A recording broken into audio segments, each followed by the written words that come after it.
الحمدللہ رب العالمین والعاقبۃ للمتقین الصلاۃ والسلام علیک یا رسول اللہ۔ واقعہ کربلا، جس کو دین کو سمجھنا ہے اسے واقعہ کربلا کو بھی سمجھنا ہوگا۔ نبی کریم صلی اللہ تعالی علیہ وسلم ارشاد فرماتے ہیں کہ جو میں نے تمہیں دین پہنچایا ہے اس پر میں تم سے کچھ اجر نہیں مانگتا، ہاں اپنی قرابت کی محبت مانگتا ہوں۔ حضور کے ہم پر ہزاروں لاکھوں احسانات، انگنت احسانات، لیکن ہم سے ایک چیز مانگی گئی ہے، وہ ہے اپنے اہل بیت کی قرابت کی محبت ہم سے مانگی گئی ہے۔ ایمان اسی کا مکمل ہوتا ہے جو نبی کریم صلی اللہ علیہ وسلم کی اہل بیت سے بھی محبت کرتا ہے، صحابہ کرام سے بھی محبت رکھتا ہے۔ حضرت امام حسین رضی اللہ تعالی عنہ کا کربلا جانا، یہ نبی کریم صلی اللہ تعالی علیہ وسلم پہلے ہی ارشاد فرما چکے تھے۔ آپ کو پتہ تھا کہ کربلا میں یہ واقعہ ہوگا۔ ایک تو یہ تقدیر الہی تھی کہ ایسا ہونا تھا۔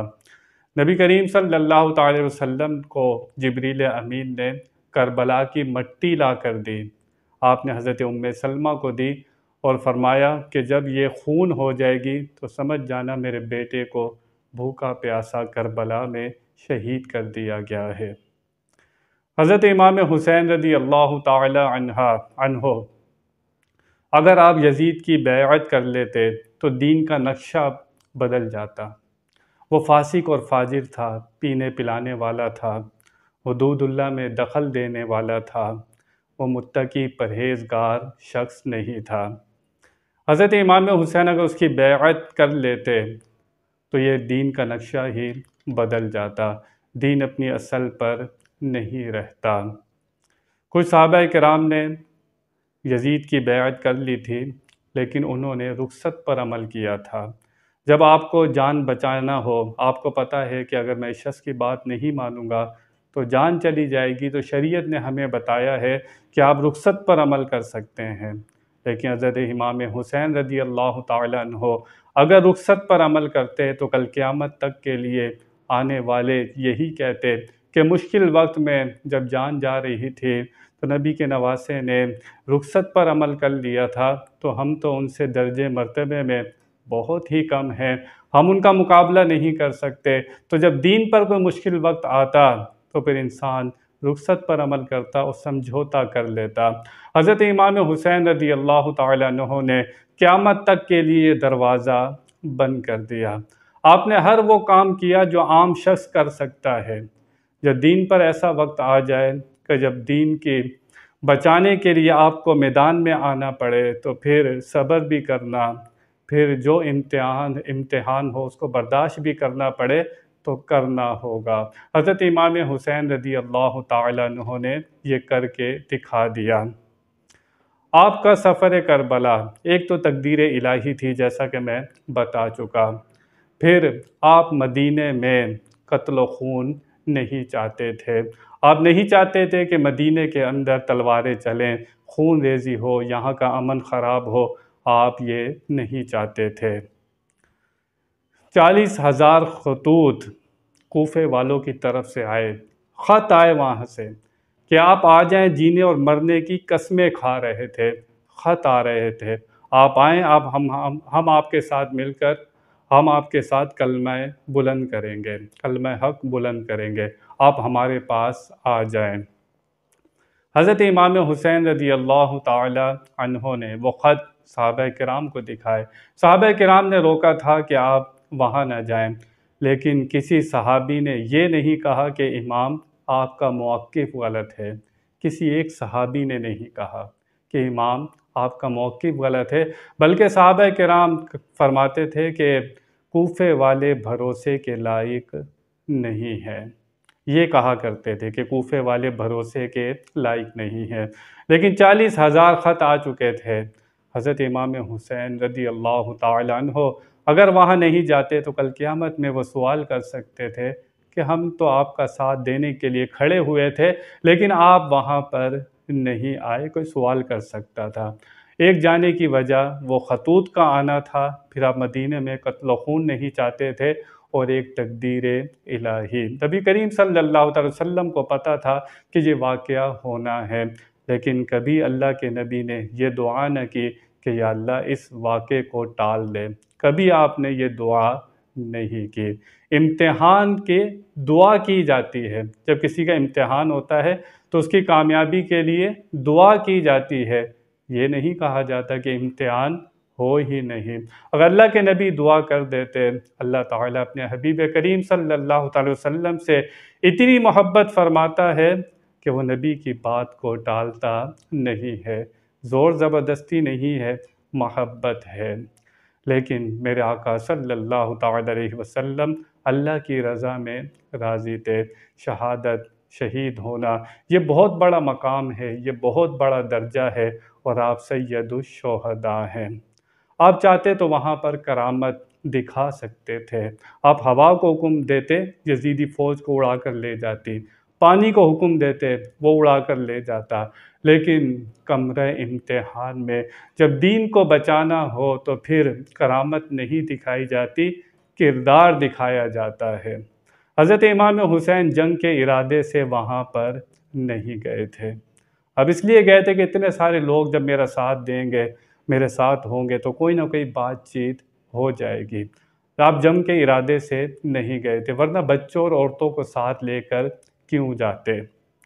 لیکن لوگ وہاں پر ڈر سے، عہدے کی لالچ میں، پیسوں کی لالچ میں، حکومت کے ڈر سے بکھرنے لگے۔ وہی لوگ جنہوں نے خط لکھ کر بلایا تھا، وہی تلواریں پکڑ کر سامنے آ گئے۔ یہ ایسا ایک واقعہ ہے کہ جو بھی سنتا ہے اس کی آنکھوں سے آنسو جاری ہو جاتے ہیں۔ جنگ بدر بھی ہوئی تھی، جنگ احد بھی ہوئی تھی۔ لوگ کہتے ہیں تم اس جنگ کا بہت تذکرہ کرتے ہو، وہ اسی لیے کرتے ہیں، وہاں پر سامنے کافر تھے، وہ مسلمان نہیں تھے، انہوں نے خط لکھ کر بلایا نہیں تھا۔ یہاں پر جو سامنے آئے تھے وہ اپنے آپ کو مسلمان کہتے تھے، اپنے آپ کو مسلمان کہتے تھے۔ انہوں نے وہ کام کیا جو کافر بھی نہیں کرتا، وہ کام ان لوگوں نے کیا۔ حضرت امام حسین کے خیمے میں بھی اذان ہوتی تھی، یزید کے خیمے میں بھی اذان ہوتی تھی، وہ لوگ بھی نماز پڑھتے تھے، یہاں بھی نماز پڑھا کرتے تھے۔ آپ خود ہی فیصلہ کر لیں کہ کس کی نماز اللہ تعالیٰ کو پسند تھی۔ تو لوگ کہتے ہیں کسی کے پیچھے بھی نماز پڑھ لو نماز ہو جاتی ہے۔ حضرت امام حسین نے بتا دیا کہ جس کے دل میں نبی کی محبت نہ ہو، نبی کی آل کی محبت نہ ہو، اس کی نماز نماز نہیں ہوتی، اس کی اذان نہیں ہوتی۔ کامل ایمان اسی شخص کا ہے کہ جو نبی کریم صلی اللہ علیہ وسلم کی اہل بیت کو بھی مانتا ہے، صحابہ کرام کو بھی مانتا ہے۔ آپ نے فرمایا جو میرے حضرت علی سے، حضرت فاطمہ الزہرا سے، امام حسن سے، حسین سے، ان سے محبت رکھتا ہے، وہ مجھ سے محبت رکھتا ہے۔ حضرت عمر فاروق کے لیے فرمایا کہ کسی نے نبی ہونا ہوتا تو حضرت عمر فاروق نبی ہوتے۔ حضرت عثمان غنی کے بارے میں فرمایا کہ اگر میری 40 بیٹیاں بھی ہوتی یکے بعد دیگرے میں حضرت عثمان کے نکاح میں دے دیتا۔ آپ کو جب بیماری چھونے آئی، ظاہری طور پر نبی کریم صلی اللہ علیہ وسلم کو بیماری چھونے آئی تو آپ نے حکم دیا کہ صدیق اکبر سے کہو کہ لوگوں کو نماز پڑھائے۔ جہاں اہل بیت کے فضائل ہمیں ملتے ہیں، وہاں پر صحابہ کرام کے فضائل بھی ہمیں ملتے ہیں، تو ہمیں اعتدال کی راہ اختیار کرنی ہے۔ نبی کریم صلی اللہ علیہ وسلم فرماتے ہیں اے علی تمہاری مثال ایسی ہے کہ جیسے حضرت عیسیٰ علیہ السلام کی تھی، ان کی محبت میں بھی لوگ مارے گئے، کسی نے حضرت عیسیٰ علیہ السلام کو خدا کہہ دیا، ان کی دشمنی میں بھی لوگ مارے گئے۔ حضرت علی سے فرمایا تمہارے ساتھ بھی یہی معاملہ ہوگا، کچھ لوگ تمہاری آپ کی محبت میں مارے جائیں گے، کچھ لوگ دشمنی میں مارے جائیں گے، کچھ محبت میں اتنے آگے چلے جائیں گے کہ دوسری طرف پھر گالیاں بھی ہوں گی، ان کو برا بھلا بھی کہیں گے، وہ ایک کی محبت میں تین کے دشمن بن جائیں گے۔ یہ منظر بھی ہمارے سامنے ہے۔ تو اعتدال کی راہ ہمیں پکڑنی ہے، اعتدال کی راہ ہمیں پکڑنی ہے۔ دونوں طرف فضائل موجود ہیں، اہل بیت کے فضائل بھی موجود ہیں، صحابہ کرام کے فضائل بھی موجود ہیں، رضی اللہ عنہم ورضوا عنہ، یہ صحابہ کرام کے لیے قرآن پاک میں آیا ہے کہ صحابہ کرام سے اللہ راضی ہے۔ حضرت امیر معاویہ رضی اللہ تعالیٰ عنہ کے بارے میں لوگ غلط باتیں کرتے ہیں۔ اگر بیٹا بگڑ جائے کیا اس کا الزام باپ پر آتا ہے؟